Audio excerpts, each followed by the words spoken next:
മിശിഹ രണ്ടാം പ്രാവശ്യം വീഴുന്നു.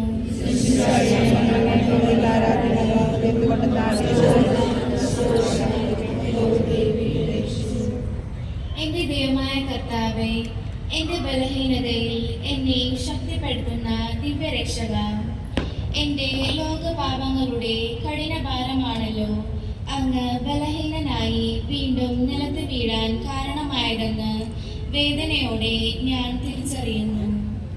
അങ്ങയുടെ തിരുമുറിവുകളിൽ നിന്നൊഴുകുന്ന തിരുരക്തത്തുള്ളികൾ എൻ്റെ മേൽ പതിക്കപ്പെടുമ്പോൾ എന്നോടുള്ള അങ്ങയുടെ സ്നേഹത്തിൻ്റെ ആഴം എന്നിൽ കത്തിപ്പടരുന്നതായി ഞാനിത് അനുഭവിച്ചറിയുന്നു.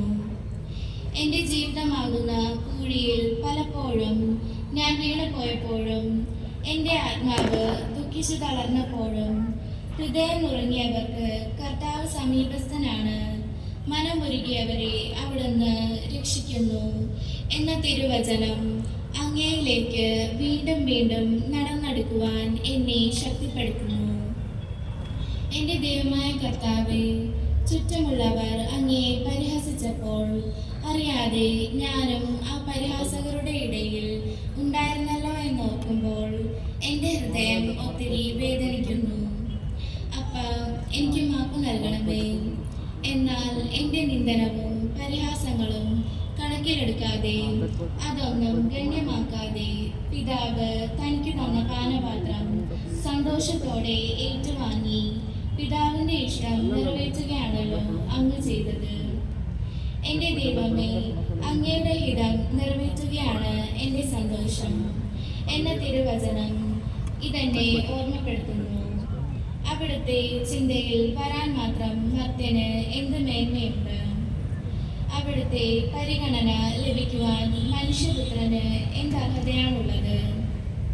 എന്നിട്ടും മനുഷ്യപാപങ്ങളുടെ ഭാരമെല്ലാം ചുമന്ന മിശിഹായെ, അവിടുത്തെ കരുണയിൽ ആശ്രയിച്ചുകൊണ്ട് അങ്ങയെ ആശ്വസിപ്പിക്കാനായി ഞാനിതാ അങ്ങയെ സമീപിക്കുന്നു. എന്തെന്നാൽ അവിടുന്ന് എന്നോട് അതിരറ്റ കരുണ കാണിച്ചിരിക്കുന്നു. സ്വർഗത്തിൽ അങ്ങല്ലാതെ ആരാണ് എനിക്കുള്ളത്?